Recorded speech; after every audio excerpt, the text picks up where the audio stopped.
Hello दोस्तों, मैं नीरज पांडे आज के क्लास में बायोलॉजी क्लास 12 का फर्स्ट लेसन शुरू करने जा रहा हूं। और हाँ, एक चीज़ और है, लेसन शुरू करने से पहले आपको ये बता देना चाहता हूं कि अब से जो भी क्लासेस चलेंगे यूपी बोर्ड के अलग क्लासेस रहेंगे और सीबीएसई बोर्ड के अलग रहेंगे। एक कहीं में मिक्स नहीं पढ़ाऊँगा बल्कि अलग अलग पढ़ाऊँगा। तो चलिए स्टार्ट करते हैं बिना समय गवाए। बायोलॉजी का मतलब क्या? जीव विज्ञान, ठीक है ना। जीव विज्ञान क्लास 12 पहला लेसन जो है, पहला चैप्टर जो है वह है पुष्पी पौधों में लैंगिक जनन। पुष्पी पौधों में लैंगिक जनन, लैंगिक जनन। चलिए देखते हैं, पहले इसको समझा जाए। पुष्पी पौधों में लैंगिक जनन, आप जैसा कि जानते हैं कि आवृत्ति बीजी पौधों का सबसे बड़ा गुण होता है पुष्प, यानी आवृत्ति बीजी जो पौधे हैं उन्हीं के अंदर पुष्प पाया जाता है, बाकी पौधों में पुष्प न के बराबर पाया जाता है। तो आवृत्ति बीजी पौधे कहाँ पाए जाते हैं? स्थल पे। स्थल मतलब जल में नहीं, जनरली ये पौधे बड़े होते हैं और स्थल पर पाए जाते हैं। हालांकि छोटे पौधे चाहे झाड़ियों के रूप में हो चाहे छोटे पौधों के रूप में हो, पुष्प आवृत्ति बीजी पौधों में ही पाया जाता है। तो सबसे पहले हम जानेंगे पुष्प क्या होता है। पुष्प होता क्या है? देखिए, अलग अलग पौधों में अलग अलग तरह के पुष्प होते हैं, लेकिन पुष्प को समझने का सबसे अच्छा तरीका क्या है? कई प्रकार से आप समझेंगे। किताबी भाषा में अगर हम देखें तो हम यह जानते हैं कि पुष्प किसी भी पौधे का जननिक भाग होता है जिसकी सहायता से जनन की प्रक्रिया पूरी होती है। लेकिन जिस तरह से हम पुष्प को देखते हैं, अगर एक्सप्लेन करें तो हम बता सकते हैं कि पुष्प किसी भी पौधे पर पाए जाने वाला वह आकर्षक भाग होता है जिसमें विशेष प्रकार की गंध पाई जाती है तथा जिसके द्वारा पुष्प के यानी पौधों के जनन की प्रक्रियाएं पूरी होती हैं। अब मैंने यहाँ पर बात किया कि पुष्प में विशेष प्रकार की गंध पाई जाती है। मैंने सुगंध का नाम इसलिए नहीं लिया क्योंकि कुछ पुष्प सुगंध भी देते हैं तो कुछ दुर्गंध को भी देते हैं। इसलिए हम सीधे कहेंगे कि पुष्प पौधे का वह आकर्षक भाग होता है जिसकी पंखुड़ियाँ रंग बिरंगी होती हैं तथा जिसमें विशेष प्रकार के आकर्षण पाए जाते हैं, विशेष प्रकार के गंध पाए जाते हैं, पुष्प कहलाता है। अब पुष्प के लिए आप सभी लोग देखते आ रहे हैं कि आज से नहीं बल्कि आदिकाल से ही, जब से मनुष्य ने सभ्यताओं को पहचानना, सभ्यताओं में रहना सीखा, तब से लगातार वह पुष्प को एक जीवनचर्या बना लिया। चूँकि पुष्प का प्रयोग विभिन्न प्रकार के पूजा पाठ में हम पुष्प का प्रयोग करते हैं। किसी का स्वागत करना हो तो पुष्प का प्रयोग करते हैं। आजकल फ्लोरिकल्चर, पुष्प की खेती होती है और आप सभी लोग जानते हैं कि पुष्प की खेती के द्वारा जो पुष्प माली के द्वारा निकाले जाते हैं या खेती करने वाले जो लोग हैं पुष्प का, उससे विभिन्न प्रकार के मालाओं का जो प्रयोग होता है वह न केवल सजावट के लिए, चाहे वह गाड़ियों की सजावट हो, चाहे वह किसी प्रकार का फंक्शन हो उसमें सजावट है, चाहे शादी ब्याह के समारोह में पुष्प को सजाया जाता है, स्टेज प्रोग्राम करना होता है तो पुष्प को सजाया जाता है। अभी कोई बहुत बड़ा नेता आ जाए, बहुत बड़े नेता के आने पर भी पुष्प से लोग क्या करते हैं? स्वागत करते हैं। साथ ही साथ विभिन्न प्रकार के व्रत, पूजा पाठ और हमारे दैनिक जीवनचर्या में भी पुष्प को लोगों को मनाने के लिए, अपने प्रेम को दर्शाने के लिए हम पुष्प का प्रयोग करते हैं। और पुष्प वास्तव में अगर हम देखें तो यह मन को मोह लेने वाला पौधे का भाग होता है जो न केवल जनन की प्रक्रिया को पूरा करता है बल्कि यह तमाम तरह के जो जीव हैं उन सभी को अपनी तरफ आकर्षित करता है। तो अब जब हम पुष्प के बारे में जान लिए इतना कि पुष्प पौधे का जननिक इकाई होता है, लेकिन अब प्रश्न यह है कि यदि आपको ये पता रहे कि जनन किसे कहते हैं, जनन किसे कहते हैं, अलग अलग लोगों से पूछने पर इसके डिफिनीशन भी अलग अलग मिलते हैं, लेकिन जनन को अगर सीधे सीधे हम देखें, रिप्रोडक्शन को धीरे आराम से अगर हम एक्सप्लेन करें तो हम यह पाते हैं कि कोई भी जीव अपने मृत्यु से पहले अपने अस्तित्व को बनाए रखने के लिए जिस विधि से अपने बच्चों को पैदा करता है, अपने ऑफस्प्रिंग को वो उत्पन्न करता है, वह प्रक्रिया जनन कहलाता है। दूसरे शब्दों में जनन वह प्रक्रिया होती है जो जीवों के द्वारा केवल और केवल इस पृथ्वी पर अपने अस्तित्व को बनाए रखने के लिए अपने जैसी संतान को उत्पन्न करने की क्रिया होती है। अगर हम जनन की प्रक्रिया को देखें तो जनन मुख्य रूप से दो प्रकार का होता है। एक अलैंगिक जनन होता है। अलैंगिक जनन की वह प्रक्रिया होती है जिसमें युग्मकों की आवश्यकता नहीं होती। लेकिन लैंगिक जनन की अगर बात करें तो लैंगिक जनन की वह प्रक्रिया होती है जो युग्मकों की सहायता से पूरी होती है। तो अब युग्मक, एक शब्द आ रहा है यहाँ पर कि युग्मक क्या होता है ना, युग्मक क्या होता है। तो आप सभी लोगों को ये छोटे क्लास से ही जानकारी है कि प्रत्येक जीव अगर लैंगिक जनन करता है तो उसके पास दो प्रकार के गैमीट यानी दो प्रकार के युग्मक बनते हैं, एक नर युग्मक और एक मादा युग्मक बनते हैं। हम पौधों की बात करते हैं अगर, तो पौधों में चाहे आर्चिगोनिया हो, फीमेल गैमेटोफाइट के रूप में, आर्चिगोनिया का मतलब क्या होता है मादा युग्मक, चाहे एंथेरिडियम हो जिसे नर युग्मक या मेल गैमेटोफाइट कहते हैं। इसी चीज को अभी पुष्पों के लैंगिक जनन में हम पढ़ेंगे तो यहाँ पर माइक्रोस्पोर और मेगास्पोर दो रूपों में पढ़ेंगे। माइक्रोस्पोर का मतलब होता है परागण से, लघु बीजाणुओं से, और मेगास्पोर का मतलब होता है मेगास्पोर या बृहद बीजाणुओं के द्वारा, जिसके द्वारा ओव्यूल बनता है यानी अंडक का निर्माण होता है। तो यदि हम लैंगिक जनन की बात करें तो सबसे पहले पुष्प के समस्त भागों को जानना अति आवश्यक होता है। तो चलिए हम स्टार्ट करते हैं। पुष्प के भाग, पुष्प के भाग, ठीक है ना, या इसे हम लिखते हैं पार्ट्स ऑफ फ्लावर या पुष्प के चक्र, या इसका नाम क्या होता है पुष्प के चक्र।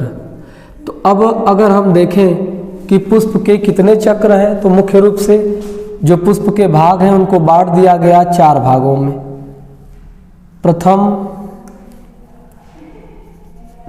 पुष्प का प्रथम भाग या पुष्प का प्रथम चक्र, या इसी का नाम होता है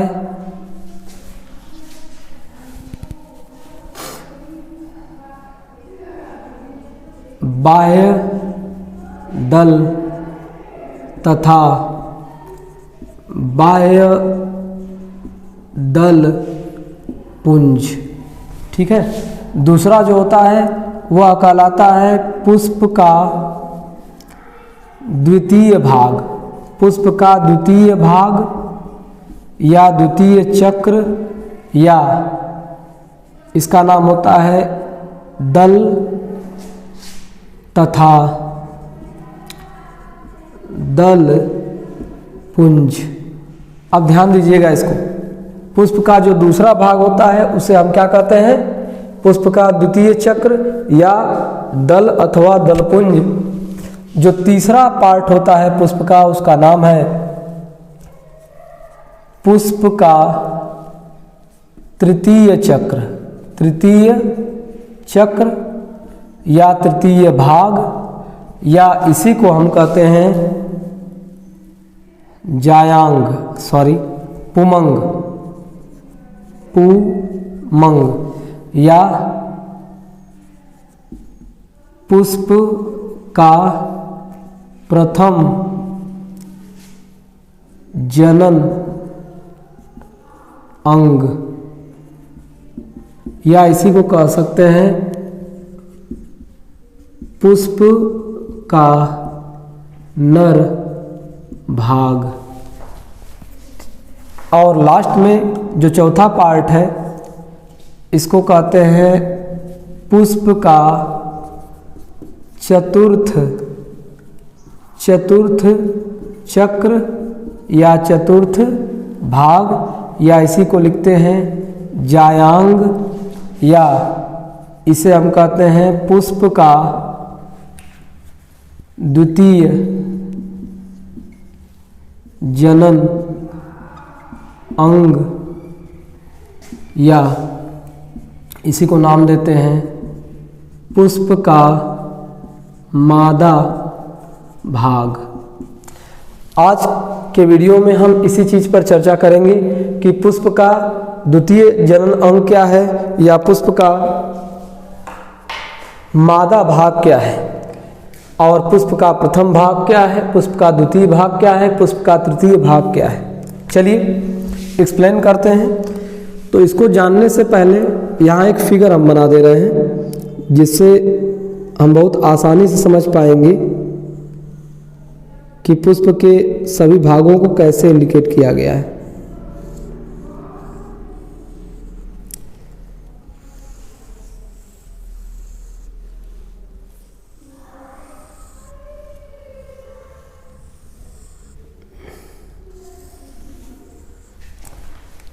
अब अगर हम बात करते हैं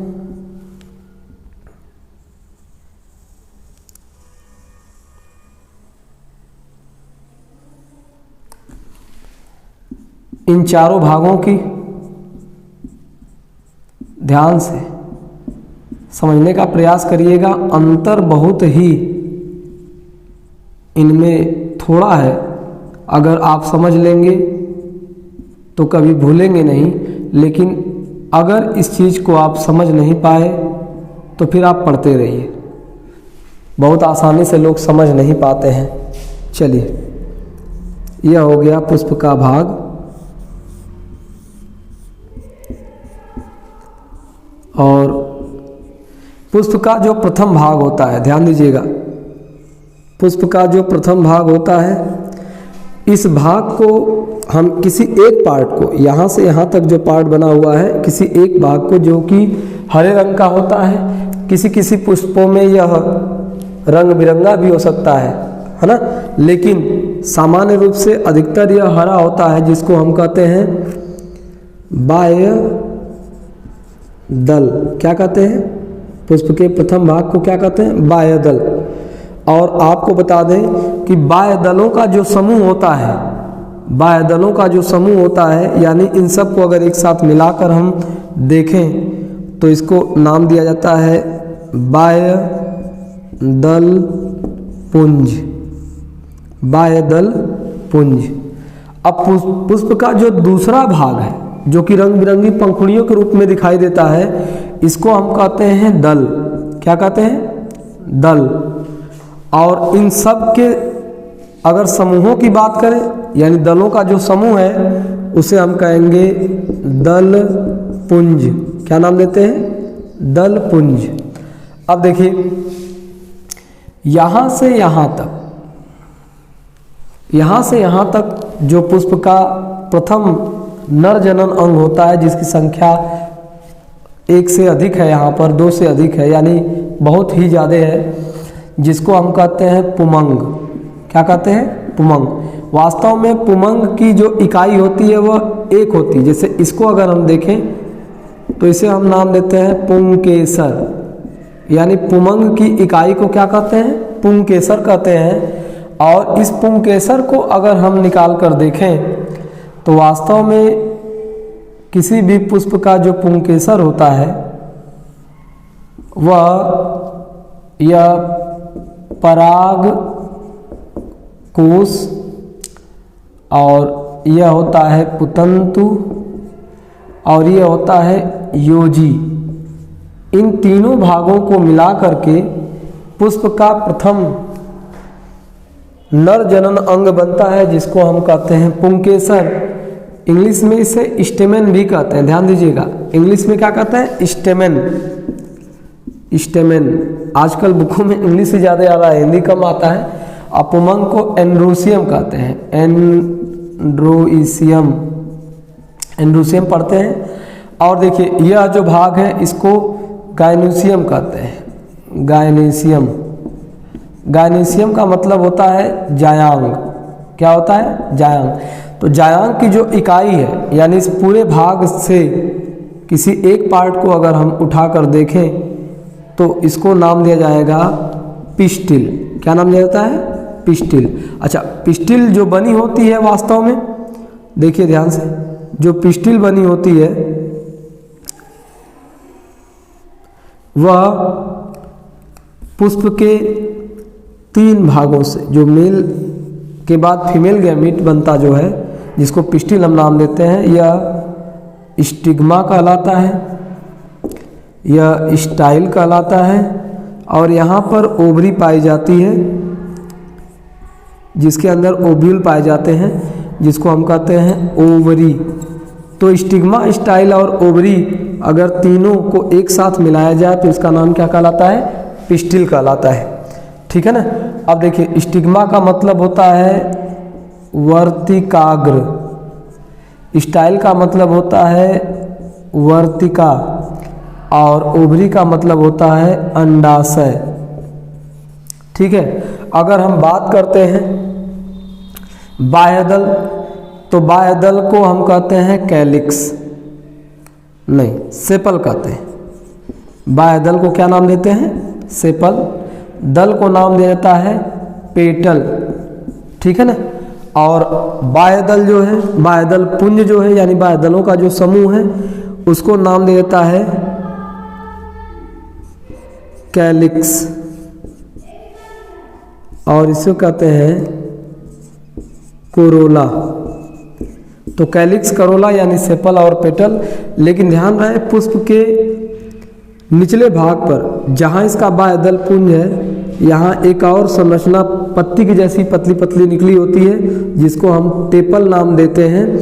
और टेपल सहित ये पुष्प जिस पर बैठा होता है उसको पुष्पासन कहते हैं। क्या कहते हैं? पुष्पासन। पुष्पासन का मतलब होता है, पुष्पासन का मतलब होता है बेस, यानी आधार। इसी को थैलमस भी लिखते हैं, किसी किसी बुक में इसका नाम क्या होता है? Thalamus, thalamus.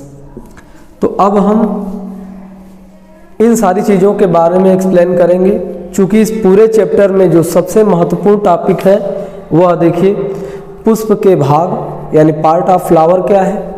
फिर इनके बारे में अध्ययन कर लेने के बाद आपको परागकोश क्या होता है, परागकोश की संरचना क्या होती है, परागपुटिका क्या होती है ना। इसके बाद दीर्घ बीजाणु धानी या लघु बीजाणु धानी, लघु बीजाणु अथवा दीर्घ बीजाणु क्या है ना। इसके बाद दीर्घ बीजाणु जनन और लघु बीजाणु जनन क्या है। इसके बाद हम लोग परागण को पढ़ेंगे, फिर ओव्यूल पढ़ेंगे, अंडक क्या है, अंडक के प्रकार क्या है, परागण पढ़ेंगे, फिर फलों को पढ़ेंगे, है ना। तो यहाँ इस चैप्टर में बस यही सब हमको जानना है। लेकिन आज के क्लास में बस आप लोगों के लिए इतना ही, बाकी फिर मिलते हैं आपसे अगले वीडियो में। तब तक के लिए आप लोग तैयारी करते रहिए और आप सभी लोगों को हैप्पी होली।